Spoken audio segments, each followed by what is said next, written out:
തെരുവ് നായ്ക്കളെ കൊന്ന നാട്ടുകാർക്കെതിരെ പോലീസ് കേസെടുക്കുന്ന സാഹചര്യമാണ് ഏറ്റവും ഒടുവിൽ സംസ്ഥാനത്ത് ഇപ്പോൾ രൂപം കൊണ്ടിരിക്കുന്നത്.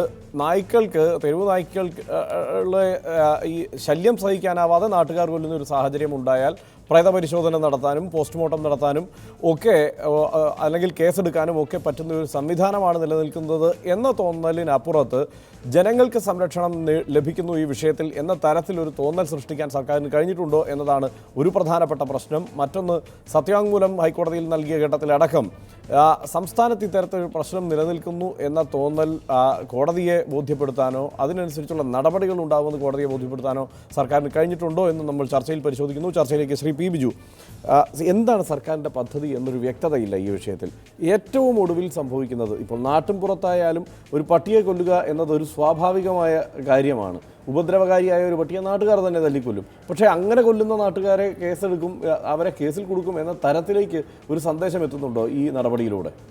ഇല്ല, അങ്ങനെ ഈ പ്രശ്നത്തെ കണ്ടിട്ട് എനിക്ക് തോന്നുന്നത് ഗവൺമെൻറ് ഇപ്പോൾ മുഖ്യമന്ത്രി തന്നെ പറഞ്ഞു, മനുഷ്യൻ്റെ ജീവനാണ് പ്രഥമ പരിഗണന, മനുഷ്യൻ്റെ ജീവന് സംരക്ഷണം നൽകുക, മനുഷ്യൻ്റെ സുരക്ഷിതത്വമാണ് പ്രധാനം. പക്ഷെ മനസ്സിലാക്കേണ്ടത് ഇതുമായി ബന്ധപ്പെട്ട് സുപ്രീം കോടതി വിധികളൊക്കെ ഉണ്ട്.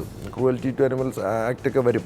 കാരണം സുപ്രീം കോടതി പറഞ്ഞിരിക്കുന്നത് മനുഷ്യനെ ഉപദ്രവിക്കുന്ന അല്ലെങ്കിൽ മനുഷ്യന് ഭീഷണിയായിട്ടുള്ള നായ്ക്കളെ കൊല്ലാം. മറ്റുള്ളവരെ സംബന്ധിച്ച് പരിശോധിക്കാനും കേരളത്തിൻ്റെ നായശല്യവുമായി ബന്ധപ്പെട്ട കാര്യങ്ങൾ പരിശോധിക്കാനും മുതിർന്നൊരു ജഡ്ജിയാണ് കമ്മീഷൻ വെച്ചിരിക്കുന്നത്. കമ്മീഷൻ പരിശോധിച്ച് സമഗ്രമായിട്ടുള്ള ഒരു റിപ്പോർട്ട് തയ്യാറാക്കണം എന്നതാണ് സുപ്രീം കോടതി ആ കേസിൻ്റെ ഘട്ടത്തിലിരിക്കുകയാണ്.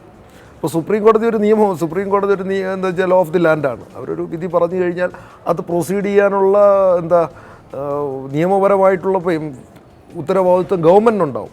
പക്ഷേ ഗവൺമെൻറ് സ്റ്റാൻഡ് വളരെ കർശനമായിട്ട് ഇഷ്യൂ വന്നപ്പോൾ ബന്ധപ്പെട്ട മന്ത്രി പറഞ്ഞു, മുഖ്യമന്ത്രി പറഞ്ഞു, നിയമത്തിനകത്ത് നിന്നുകൊണ്ട് ഈ നായ്ശല്യം ഇന്ന് കേരളീയ ജനങ്ങൾ അഭിമുഖീകരിച്ചുകൊണ്ടിരിക്കുന്ന ഒരു പ്രധാനപ്പെട്ട പ്രശ്നം തന്നെയാണ്. ജനങ്ങളെ ആക്രമിക്കുന്ന നായ്ക്കളെ കൊല്ലുന്നതിനൊരു നിയമ തടസ്സവും ഇല്ല, ഒരു പ്രയാസവും വരുന്നില്ല. അത്തരം നായ്ക്കളെ കൊല്ലാം. ആ നടപടിയുമായി സർക്കാർ മുന്നോട്ട് പോകുമ്പോഴാണ് ഈ നിലയ്ക്കുള്ള പ്രതിസന്ധികൾ ഉണ്ടാകുന്നത്. ഒരു പ്രധാനപ്പെട്ട പ്രശ്നം, അങ്ങനെയാണെങ്കിൽ ഈ സുപ്രീം കോടതിയുടെ വിധിയിലെ അവ്യക്തത തന്നെയാണോ ആത്യന്തികമായി യഥാർത്ഥ പ്രശ്നം? കാരണം അതൊരു അവ്യക്തമായ വിധിയാണ്, അല്ലെങ്കിൽ ഈ നടപടിയിലേക്ക് കിടക്കുമ്പോൾ അത് പ്രായോഗികമാക്കാൻ ബുദ്ധിമുട്ടുള്ള ഒരു വിധിയാണ് എന്ന് ഈ സർക്കാർ അംഗീകരിക്കുന്നുണ്ട്. അല്ല, പ്രായോഗികമാക്കാൻ ബുദ്ധിമുട്ടല്ല. ഇതിനകത്ത് ഒരു പ്രശ്നമെന്ന് പറഞ്ഞാൽ അക്രമകാരികളായിട്ടുള്ള നായ്ക്കളെ കൊല്ലാനുള്ള അവകാശം. വളരെ ലളിതമായി ഇത് മുമ്പും പല ചർച്ചകളിലും ഉയർന്ന പ്രധാന പ്രശ്നം, ഇത് നായോട് ചോദിച്ചിട്ട് നീ അക്രമകാരിയാണോ എന്ന് തിരിച്ചറിയാൻ കഴിയില്ലല്ലോ. അതെങ്ങനെ കഴിയും എന്നത് ഇവിടെ ഇതിനു മുമ്പ് ഈ വിഷയത്തിൽ നടന്ന ചർച്ചകളിലൊക്കെ പങ്കെടുത്ത ഒരു വിദഗ്ധനും പറയാൻ കഴിഞ്ഞിട്ടില്ല എന്നത് തന്നെയാണ് പ്രശ്നം എന്ന് പറഞ്ഞാൽ. ഒന്ന്, സുപ്രീം കോടതി വിധിക്കെതിരെ നമുക്ക് ഒന്ന് പറയാം, ഇതാണ് ജനങ്ങളുടെ താല്പര്യം, ഇതാണ് ജനങ്ങൾ നായ്ക്കളെ കൊണ്ട് പൊറുതിമുട്ടിയിരിക്കുകയാണ്. വളരെ കർശനമായിട്ടുള്ള നിലപാട് ഗവൺമെൻറ് സ്വീകരിക്കണം. ആ കർശനമായിട്ടുള്ള നിലപാട് ഗവൺമെൻറ് ഭാഗത്തു നിന്നുണ്ടാവണം എന്നുള്ളത് തന്നെയാണ് ഈ നാട്ടിലെ ജനങ്ങളുടെ ആവശ്യം, നമ്മളുടെ എല്ലാ ആവശ്യം. കർശനമായിട്ടുള്ള സമീപനം സ്വീകരിക്കും. ഇനി ആൾക്കാരെ ഉപദ്രവിക്കുന്ന ഒരു സ്ഥിതിവിശേഷം ഉണ്ടാകാൻ വേണ്ടി പാടില്ല എന്നുള്ളത് തന്നെയാണ് അതിനെ സംബന്ധിച്ച് പറയാനുള്ളത്. ഇത് പറയുമ്പോൾ ഗവൺമെൻറ്റിനെ സംബന്ധിച്ചിടത്തോളം സുപ്രീം കോടതി വിധിക്കെതിരെ നിലപാട് സ്വീകരിക്കാനെന്നൊരു ഗവൺമെൻറ്, കാരണം സുപ്രീം കോടതി ഒന്ന് പറഞ്ഞു വെച്ചിരിക്കുകയാണ്, നായ്ക്കളുമായി ബന്ധപ്പെട്ട് അവർ സീരിയസ് ആയിട്ടാണ് ഇഷ്യൂ എടുത്തത്. അതുകൊണ്ടാണ് അതുമായി ബന്ധപ്പെട്ടൊരു കമ്മീഷൻ വെച്ചിരിക്കുന്നത്. ആ കമ്മീഷൻ അതിനെ സംബന്ധിച്ച് പഠിക്കുമെന്ന് പറയുന്നുണ്ട്. അതോടൊപ്പം അത്തരം മറ്റ് കാര്യങ്ങളെ സംബന്ധിച്ച് പരിശോധിക്കുക, ആവശ്യമായിട്ടുള്ള തീരുമാനം എടുക്കുമെന്ന് പറയുന്നുണ്ട്. അപ്പോൾ അങ്ങനെ നിൽക്കുമ്പോൾ ചില നിയമപരമായിട്ടുള്ള പ്രയാസങ്ങളൊക്കെ ഉണ്ടാവും. ഞാൻ തിരിച്ചു വരാം. ശ്രീ ഡിജോ കാപ്പൻ, വ്യക്തമായ കണക്കുകൾ ആരുടെയും കൈവശമില്ല. ആക്രമണകാരികളായ നായ്ക്കൾ എത്രയെണ്ണം ഉണ്ട് എന്ന് കണ്ടെത്താൻ പ്രത്യേകിച്ച് മാർഗമൊന്നുമില്ല. ഇത്തരമൊരു ഘട്ടത്തിലാണ് സംസ്ഥാനത്ത് തുടർച്ചയായ ആക്രമണങ്ങളിൽ ജനം പൊറുതിമുട്ടുന്നത്. അത് വലിയൊരു പ്രശ്നമായി തന്നെ, സാമൂഹ്യ പ്രശ്നമായി തന്നെ വളരുന്നത്.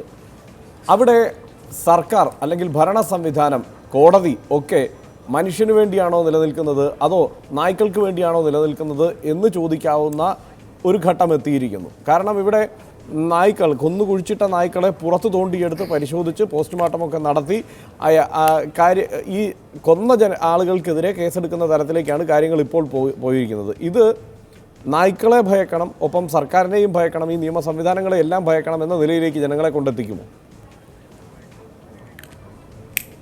അല്ല, ഒരു കാര്യത്തിൽ കർശൻ പറഞ്ഞതിനോട് ഞാൻ വിയോജിക്കുക. ഇവിടെ ഒരു കാര്യത്തിൽ കണക്കുണ്ട്. 7200 കോടി രൂപയുടെ വാക്സിനേഷൻ ഇന്ത്യയിൽ വിൽക്കുന്നുണ്ട്. അതിൽ 1200 കോടി രൂപയും ഈ കൊച്ചു കേരളത്തിൽ തന്നെയാണ്.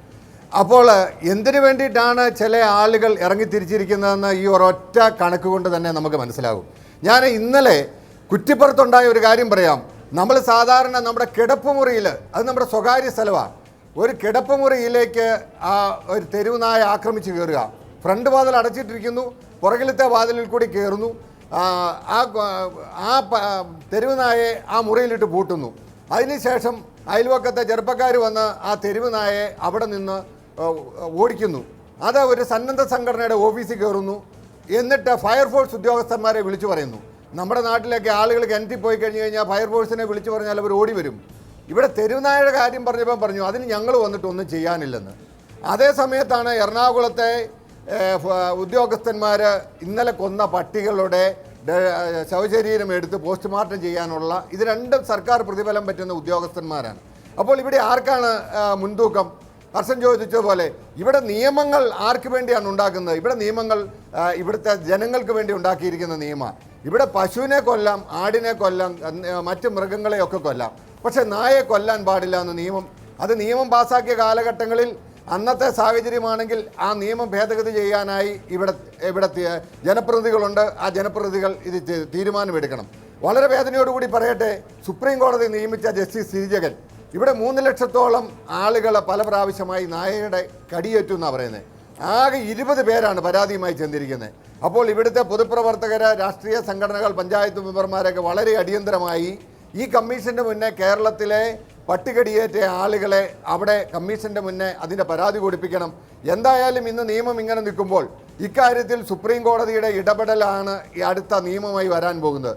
അപ്പോൾ നമ്മുടെ കേരള ഗവൺമെൻറ് ഇക്കാര്യത്തിൽ ചില തീരുമാനങ്ങൾ എടുത്തിരുന്നു. പക്ഷേ ആ തീരുമാനങ്ങൾ സുപ്രീം കോടതി കൊടുത്ത അഫിഡവിറ്റ് വന്നപ്പോൾ അത് ഡൈല്യൂട്ട് ചെയ്യപ്പെട്ടു. പുല്ലുവിളയിലെ ഒരു സ്ത്രീയെ കടിച്ചു കീറി കൊന്ന കാര്യം പോലും ആ സുപ്രീം കോടതിയുടെ മുന്നിൽ കൊടുത്തിട്ടില്ല. സുപ്രീം കോടതിയുടെ മുന്നിൽ കാര്യങ്ങൾ എങ്ങനെ അവതരിപ്പിക്കുന്നു എന്നുള്ളതിൻ്റെ അടിസ്ഥാനത്തിലാണ് സുപ്രീം കോടതി കേസിൽ തീരുമാനം എടുക്കുന്നത്.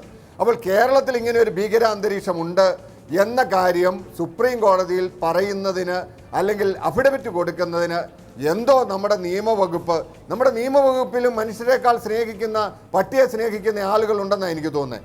ഇങ്ങനെ പോയാൽ നാളെ കൊതുകിനെ കൊല്ലരുത് എന്ന് പറഞ്ഞ് അതിനുവേണ്ടി പോലും ഇന്ത്യയിലും കേരളത്തിലും നിയമനിർമ്മാണം നടത്തുന്ന ആളുകൾ വരും. എന്തായാലും ഒരു ഭൂരിപക്ഷത്തിന്റെ ആശങ്ക നിലനിൽക്കുന്ന സാഹചര്യം സൃഷ്ടിക്കപ്പെട്ടിരിക്കുന്നു എന്നത് വാസ്തവമാണ്. ശ്രീമതി സാലി കണ്ണൻ, സർക്കാരിന്റെ ഇപ്പോഴത്തെ നടപടികളിൽ നിങ്ങൾക്ക് തൃപ്തിയുണ്ടോ? ആദ്യം എനിക്കൊരു കാര്യം പറയാനുള്ളതിലും മൃഗസ്നേഹി എന്ന് പറഞ്ഞിട്ടാണ് എന്നെ വിശേഷിപ്പിച്ചിരിക്കുന്നത്. എനിക്ക് മൃഗസ്നേഹിയായിട്ട് ഇവിടെ സംസാരിക്കാൻ താല്പര്യമില്ല. എന്താണ് ഈ പ്രശ്നത്തിന് ഒരു പരിഹാരം, ഇതിനൊരു സൊല്യൂഷൻ? ഇവിടെ മിക്ക സംസാരിക്കുന്നവരൊക്കെ വന്നിട്ട് പ്രശ്നത്തിനെ കൂടുതൽ എന്താണ് ഈ പ്രശ്നം എന്ന് പറഞ്ഞ് ഒരു ഇഷ്യൂ ആക്കലല്ലാണ്ട് ഇതിന് സയൻറ്റിഫിക് ആയിട്ടുള്ളൊരു സൊല്യൂഷനെ കുറിച്ച് ആർക്കും പറയാൻ താല്പര്യമില്ല. ഒരു കാര്യം എനിക്ക് ചോദിക്കാനുള്ളത്, കേരളത്തിൽ മാത്രമാണോ തെരുവ് നായ്ക്കളുള്ളത്? അല്ല, ഇന്ത്യയിൽ എല്ലായിടത്തും ഉണ്ട് തെരുവ് നായ്ക്കൾ. പക്ഷേ ഇപ്പോൾ ഈ കഴിഞ്ഞ കൊല്ലവും ഇക്കൊല്ലവും ആയിട്ട് കേരളത്തിൽ മാത്രം എന്തുകൊണ്ട് തെരുവ് നായ്ക്കൾ ആൾക്കാരെ കടിക്കാൻ ഇറങ്ങണു? ഇപ്പോൾ കുറേ കേസസ് നടന്നിട്ടുണ്ട്. ഞാൻ മനുഷ്യവിരോധിയോ, എനിക്കൊരു 7 വയസ്സായ എനിക്ക് സ്വന്തം ഒരു മകനുണ്ട്, അപ്പോൾ ഒരു കുട്ടിക്ക് കടിയേറ്റു അല്ലെങ്കിൽ ഒരു അമ്മയ്ക്ക് കടിയേറ്റു എന്നൊക്കെ പറയുമ്പോൾ അത് കേൾക്കാൻ വലിയ ഒരിക്കലും സന്തോഷമുള്ളൊരു കാര്യമല്ല. ഒരാളൊരു മൃഗസ്നേഹി അല്ലെങ്കിൽ ഒരു മൃഗത്തിനോട് സ്നേഹം കാണിക്കണു എന്ന് പറഞ്ഞാൽ മനുഷ്യരോട് സ്നേഹമില്ല എന്നല്ല അർത്ഥം. മനുഷ്യരോട് സ്നേഹം ഉണ്ടെങ്കിൽ മാത്രമേ ബാക്കി എല്ലാ സ്പീഷീസിനോടും സ്നേഹം ഉണ്ടാവാൻ പറ്റുള്ളൂ. ഇതിൽ ഞാൻ പട്ടിപ്പിടുത്തക്കാരിയാണ്. ഒരു 10-15 കൊല്ലമായിട്ട് ഞാൻ പട്ടികളായിട്ട്, തെരുവ് നായ്ക്കളായിട്ട് വളരെ അടുത്ത് ഇടപഴകി ഞാൻ വർക്ക് ചെയ്യണു. ഇപ്പോൾ കഴിഞ്ഞ 2 കൊല്ലമായിട്ട് കേരളത്തിലെ പല ജില്ലകളിലും പട്ടിപ്പിടുത്തക്കാർക്ക് ട്രെയിനിങ് കൊടുക്കുന്ന ഒരു ട്രെയിനറാണ് ഞാൻ. അപ്പോൾ ഞാൻ വർക്ക് ചെയ്യണത് കേരളത്തിലത്തെ ഏറ്റവും ബെസ്റ്റ് പട്ടിപ്പിടുത്തക്കാരാണ് എൻ്റെ കൂടെ വർക്ക് ചെയ്യണത്. അപ്പോൾ അവർ പറഞ്ഞിരിക്കുന്ന ഒരു കാര്യം എന്താണെന്ന് വെച്ചാൽ, ഒരു ഭാഗത്ത് ഇപ്പോൾ ഒരു പട്ടി വന്നിട്ട് ഒരു അറ്റാക്കിങ് ഒരു ഡോഗ് വന്നിട്ട് ഒരാളെ കടിച്ചു. മുനിസിപ്പാലിറ്റി അല്ലെങ്കിൽ കോർപ്പറേഷനിൽ നിന്ന് ആ പട്ടീനെ കൊല്ലാനായിട്ട്, ഇല്ലെങ്കിൽ ആ പട്ടീനെ കൊല്ലാനായിട്ടല്ല, കുറേ ആൾക്കാർ കൂടി വന്നിട്ട് പറയും നമുക്ക് ആ ഏരിയയിലത്തെ മനുഷ്യരൊക്കെ രക്ഷിക്കാം, അപ്പോൾ ഒരു 100 പട്ടികളെ കൊല്ലാം. ഈ പട്ടിപ്പിടുത്തക്കാർ ഇറങ്ങും. പട്ടിപ്പിടുത്തക്കാർ തെളിവായിട്ട് ഒന്നല്ലെങ്കിൽ ഈ ശവം ഇല്ലെങ്കിൽ പട്ടിയുടെ വാലാണ് തെളിവായിട്ട് കൊടുക്കുക. ഈ വാലും ശവവും തെളിവായിട്ട് കൊടുക്കാനായിട്ട് ഒരു അക്രമാസക്തമായ ഒരു ഡോഗാണോ ഇവർ കൊല്ലണേന്ന് ഒരിക്കലും തിരിച്ചറിയില്ല. ശരിയാണ്. ഈ ആ വാദം വളരെ പട്ടിപ്പിടുത്തക്കാരാണ് എന്നോട് വളരെ പറഞ്ഞിരിക്കുന്നത്. വളരെ കൃത്യമാണ്. അവര് ഈ പോയി കൊല്ലണത് കടിച്ച പട്ടിയെയാണോ ഇല്ല. പിടിക്കുന്നത് എന്ന സംശയം അത് വാസ്തവമാണ്. പക്ഷേ ആ കടിച്ച പട്ടി സംശയമല്ല, അല്ല ഞാൻ dog പക്ഷേ catchersന്റെ കൂടെയാണ് ശാസ്ത്രീയമായ മാർഗം എന്നത് വന്ധ്യംകരണമാണ് എന്നെങ്ങനെ പറയാൻ കഴിയും? ഈ കടിച്ച പട്ടി പിന്നെയും നടന്ന് കഴിച്ചുകൊണ്ടിരിക്കുക തന്നെയാണ്. അത് എത്ര കാലം വേണമെങ്കിലും കഴിച്ചുകൊണ്ടിരിക്കും. അതിനെ എങ്ങനെ കണ്ടെത്തും എന്നുള്ളതാണല്ലോ പ്രശ്നം. ഞാൻ പറയാം എന്താ സംഭവിക്കുന്നത് വെച്ചാൽ, ഒരു പട്ടി, ഒരു ഫീമെയിൽ ഡോഗ് ആദ്യമൊക്കെ കന്നിമാസം ഒരു പർട്ടിക്കുലർ സീസണിലാണ് ഒരു പട്ടി പ്രസവിക്കാറ്. ഒരു നോർമൽ ഒരു തെരുവുനായ ഒരു 8 കുട്ടികളെ പ്രസവിക്കും.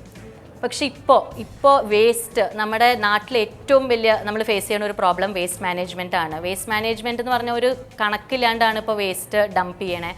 അത് അറവുശാലകളുടെ അവിടെ നിന്ന് വരുന്ന ചോരയും അതിൻ്റെ വേസ്റ്റ്, ഈ കോഴി വേസ്റ്റ്,